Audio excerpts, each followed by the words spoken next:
Hi, this is Kirk, the bariatric carnivore. Well, let's talk about how we know if that influencer, that little perky person that was telling you that you've got to take this supplement and it's going to extend your life 100 years, do they know what the heck they're talking about? I mean, how do you evaluate studies? And frankly, most of them aren't hardly worth the paper they're printed on. They are literally a coin flip, whether it is true or not. Most of them are small. They're subgroups of people. There's lots of problems with them. And John Ioannidis, he's a doctor, teaches over at Stanford. He's in the medical school, epidemiologist, brilliant guy. And he's probably written the most cited paper in all of medicine, and where he really rips apart the whole publication industry. And he just came to the conclusion that most of them, what they're putting out is nonsense. So, you can't just take a single study and try to determine what is right for your health. That's dangerous, frankly. And, it's a clue, it's part of a pattern that you need to be able to recognize that, okay, a study is a reason to start investigating maybe a little bit further to see if this is true or not. Is the demographic that was tested on like you? And frankly, it's difficult. If you are a carnivore and you're metabolically healthy, odds are very few of the studies are going to be dealing with you at all, because you're not in the same demographic as people that are metabolically unhealthy, fat, male, whatever. So you may or may not fit that particular profile. So take a look at that type of information. You're not going to see much of that in the newspaper. I mean, all the newspaper is going to say is you take calcium and you're going to get stronger bones. And that's basically it. That's all the information they got, because frankly, most of the journalists aren't scientists. They're just looking for clicks. They're just trying to get eyeballs in the newspaper. More sensational the headline, the better they've got. So you can't really trust the media, and you can't even trust the peer-reviewed publications, because frankly, a lot of those people are influenced by money. And money is another good reason to take a jaundiced eye at a particular study. Who's backing up? What the conflicts of interest are, the people that were putting together the study. Was the study replicated? All these new drugs that come out, are they testing them on people that are similar to you? I mean, most drugs that they claim have this tremendous benefit, the people that do get the benefit can have improvement, but anybody that's worked with people that are trying different antidepressants, what you're going to find is, one drug works for one person but may not work for another. And if it works for you, great, because you will get vast improvement. But if it doesn't, you've just wasted months and money trying to make it happen. But you can't really base any of this stuff based on the studies, because the studies are biased. One of the things I always look for is, are they using marketing language? Frankly, if all they want to talk about are absolute numbers, or if they only want to talk about relative risk, but they won't talk about both, that's a red flag. Because what they're doing, this is what I noticed with the statins. Say, hypothetically, statin trial, you had 10,000 people that were in the group. Okay, when the people that got the placebo, 2 people had heart attacks in that group of 10,000, and 1 person that was getting the drug had a heart attack. The way they will advertise it, because of the marketing, is it's a 50% reduction in heart attacks if you take the drug. May or may not be true, but basically they're saying, when you look at it from an absolute risk, 1 person out of 10,000 might not have a heart attack if they take this drug. That's not such a big improvement. But that was a $1 trillion lie, because that's how much statin drugs have received, because they only talk about the relative risk, not the absolute risk. So when there's a lot of money involved, forget it. And when they don't talk about absolute risk versus relative risk and combine the two and show both, probably not a great study. So realize there's a lot of BS out there. There's a lot of marketing. There's a lot of people that, they want to get their study published. One of the biggest groups of studies that you really want to pretty much ignore is any study coming out of China, because China rewards any scientist that gets published in a Western journal handsomely.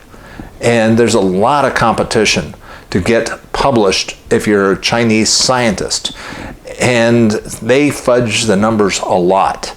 So I'm not saying that every single one of them are lying, but I'm not going to bet my life on one of their studies.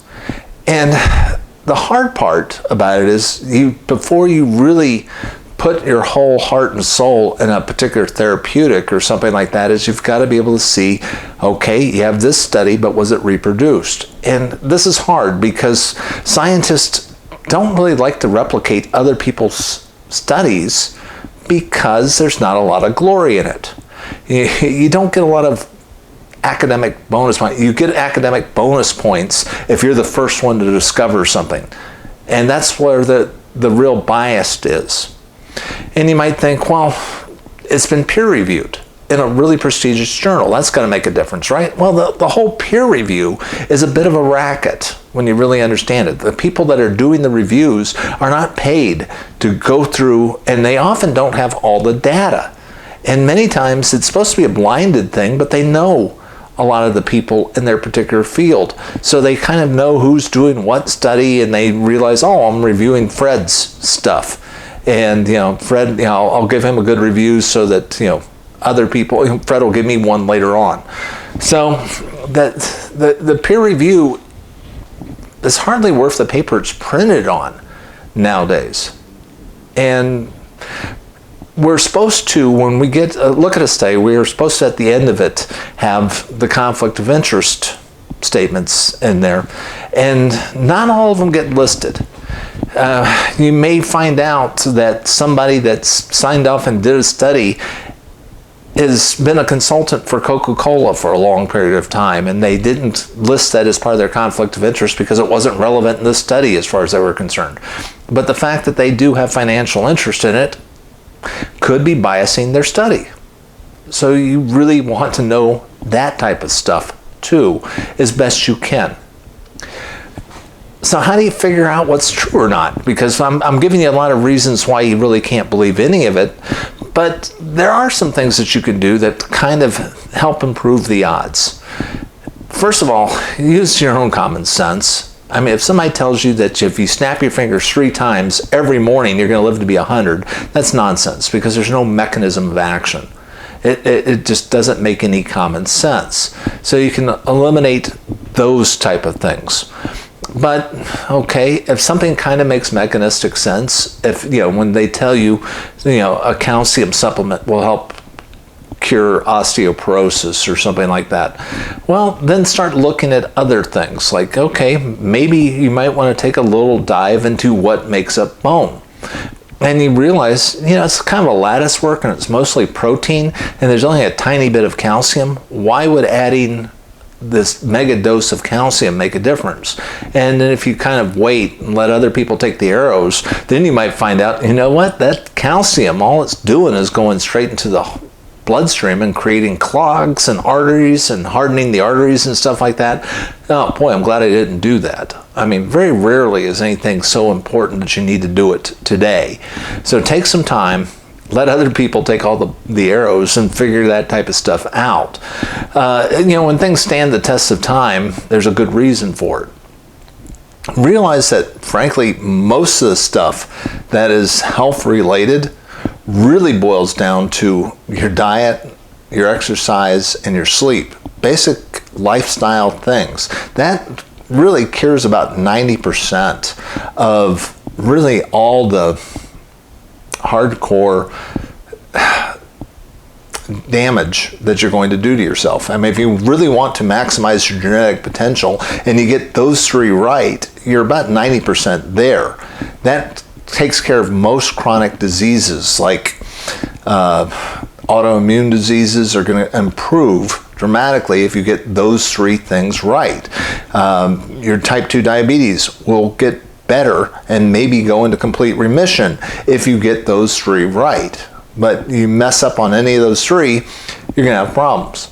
So look at it, from, okay, let's get the big stuff fixed first, and then let's start working on the minor stuff. I mean, I wake up in the morning, I go outside, I try to get the morning sun in my face, because frankly, I've read studies and I've talked to people, and they tell me that, that helps get the circadian rhythms into it. And I walk around barefoot, touching the grass in the morning, getting the morning sun, because that's kind of a grounding thing. Are there any real hardcore studies that show that that works? No. There's some mechanistic stuff, there's some good story and anecdotal stuff that might kind of make that make sense. But you know what? It doesn't cost anything. It's kind of nice, and a nice way to start my day, where I can just be quiet and still, enjoy a little bit of nature, feel the grass on my feet. Maybe it's making a difference, maybe it isn't, but frankly, it doesn't cost me anything, and I kind of like it. So if it doesn't cost me anything, I'm going to go ahead and do it, because there's some people that keep telling me it might be doing some good, but I can't test it, and I don't have a blood test, and there's no big study to show it. But it's not a bad thing to do. So why not do it? Okay, I'll do it that way. Be very careful of people that want to sell you on a study because of anecdotes. A bunch of, they've got a great story, but they're not providing any hard data. That's always a red flag. When somebody tries to sell you on a drug or a therapeutic, and they're using only absolute risk or relative risk, they're using percentages, or they're using just numbers, but they won't share both, that's a big red flag. That, there's something hokey going on. This is exactly what the statin industry did. They would do a study, they did a study of 10,000 people, and there were like, hypothetically, 3 heart attacks in that group of 10,000. 2 of them were on the drug, 2 of them were when they were not taking the drug, 1 of them wasn't.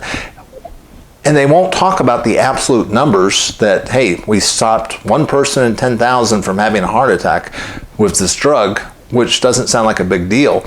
The way they sold it was, hey, that's a 50% reduction in heart attacks. Okay, kind of true, but it doesn't give you the whole picture. You need to be able to see both the percentage risk and the absolute risk. And those are 2 different numbers, and pay attention to how they're selling it to you and what they're not telling you. That's crucial. And realize that the peer review system, just because it's in a good journal, doesn't necessarily mean that it's true, that it's gospel. The peer review system is horribly corrupt. It's sad but true. The more you dig into it, the more you realize, it's a game.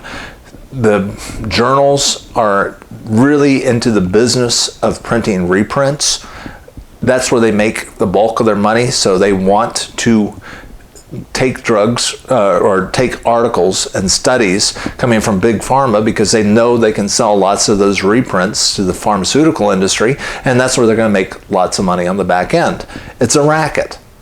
So there's going to always be a bias towards big expensive drugs that they can sell lots of reprints for $20 a copy to those guys, so they can give them to their pharmaceutical reps, who can give them to your doctor. That's the game. Realize it. So when there's money involved in this type of stuff, they're not necessarily looking after your best interest or your health. Realize that not every drug is going to affect everybody the same way. Take a look at some of these different studies. Are they talking, when they talk about, this particular supplement helping this many people, were they talking about, middle-aged dudes, or were they talking about teenagers? And a lot of studies come out, where they're using college students as guinea pigs. Well, I ain't a college student. If you're under 30, frankly, I don't really care about your test results, because you're just metabolically different than me. Everything on me is on the downhill slide, and I am looking for different things than I would when I was 30 years old. So that kind of makes a difference too. So look at what the group looked like that they were actually studying, and if it sounds kind of like you, maybe that's something you want to pay a little bit more attention to. These are all factors that go into it, but at the end of the day, you're the jury. You're the one who's got to figure it out what works for you. Take the advice of your doc, take the advice of what you might see in the media, influencers and stuff like that, but look at it with a very jaundiced eye. Because at the end of the day, you've got to figure out what works for you. You get one shot at life, so utilize all your senses, the best of your ability to kind of figure this type of stuff out. First thing I always want to look at whenever I try to make a new lifestyle change, is it going to hurt me? And if it isn't, maybe I'll give it a try.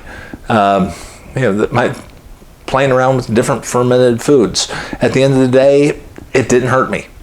It was worth trying out. And maybe it makes a difference, maybe it doesn't, I don't know.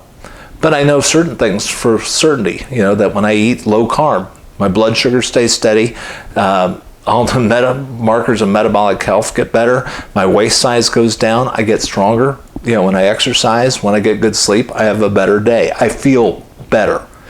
And at the end of the day, how you feel does count. So you can take when you're trying to do a supplement or something like that, because you've heard about this and you've listened to other people and it kind of makes sense and you think you might make a difference, try it out for yourself. And if it's not causing harm and you're noticing the benefit and you're feeling better, well then great. I'm not discounting it. But don't become an evangelist that thinks that everybody ought to do it, because you're unique. You're metabolically different than virtually anybody else. If you're paying attention to your diet and you're eating low carb, you are in a very distinctive group. I used to buy into all this supplements. I thought that, just taking this supplement would make me healthy. And frankly, it doesn't. You got to get the 3 pillars of health right first. And maybe you can get yourself a little bit better by grounding in the morning and looking at the morning sun. But that's not going to get you healthy in and of itself. It might make things a little bit better for you. Adding fermented food. If you don't have the basics right, it's not going to do anything for you. Frankly, it's not going to make you healthy. It's not going to cure your type 2 diabetes. It's not going to cure anything. But, these are little things that might make you a little bit better if you're already healthy. Hopefully that makes sense. Remember, in this fight for our health, we are all alone. There ain't nobody looking after you but you. So the best thing you can do is just learn to be the best consumer that you possibly can. Keep a jaundiced eye. Realize that there are people just trying to sell you crap. And it's not easy. But frankly, the cool thing about it is we can do it together. We can work together. You can join like-minded communities. Really frankly, join like-minded communities. If you're a carnivore or you're low carb, join those groups on Facebook. Poke around on them, because there's other people that are metabolically similar to you that are getting certain results, and they will tell you about them. So don't take it as gospel, but at least you get some good clues from people that are like you. And that's important, that you're comparing like to like as much as possible. And, with this community, that's the cool thing about when we live right now. We can find like-minded folks and form community and get ideas from one another, because there's a bunch of people selling us crap and we don't need it. Hopefully this helps. This is Kirk, the Bariatric Carnivore. I try to put out a couple messages each week. If you like this message, please hit the like and subscribe, leave comments, share it with other people. In this fight for our health, we're all alone, but we can all be alone in this together. I put out a couple messages each week. I will talk to you again soon.